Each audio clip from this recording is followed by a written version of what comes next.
રહી છે તે અનુસાર મોરબીમાં એક જ્વેલરી શોરૂમમાં ચોરીનો મામલો સામે આવ્યો હતો। ત્યારે નામાંકિત જ્વેલરીના શોરૂમમાંથી ઉચાપત કરનારા ઝડપાયા છે। 2.53 કરોડની કિંમતના 104 નંગ સોનાના દાગીનાની ઉચાપતનો મામલો સામે આવ્યો હતો।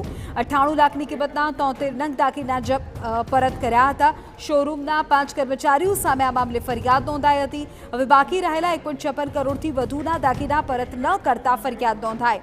સોનાના દાગીનાના ટેગ કાઢી બારોબાર ફાઇનાન્સ કંપનીમાં મૂકી લોન લઈ લેવાનો મામલો પણ સામે આવ્યો હતો। હવે પોલીસે 4 આરોપીઓને ઝડપી કોર્ટમાં રજૂ કરતા 7 દિવસના રિમાન્ડ મંજૂર થયા છે।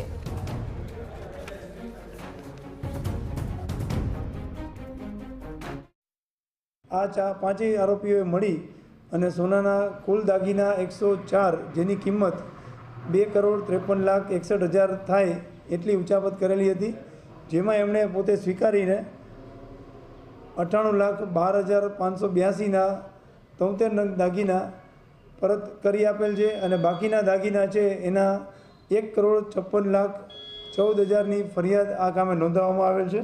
આ આરોપીઓ છે એમણે સોનાના દાગીના જે શોરૂમમાં વેચાતા હોય એનું એ લોકોએ ટેગ કાઢી અને ટેગની મદદથી એ સોનાના દાગીના છે હજી હાજર છે એવું સ્ટોક મેન્ટેન કરી અને દાગીના છે બારોબાર વેચી દીધેલા હતા। અને અમુક દાગીના છે એમણે પોતે મુથુટ ફાઇનાન્સમાં વગેરેમાં મૂકી અને એની ઉપરથી ફાઇનાન્સ ઉપાડેલું હતું। સમાચારમાં આગળ વધીએ। જાણકારી અત્યારે સુરતથી સામે આવી રહી છે કે જેના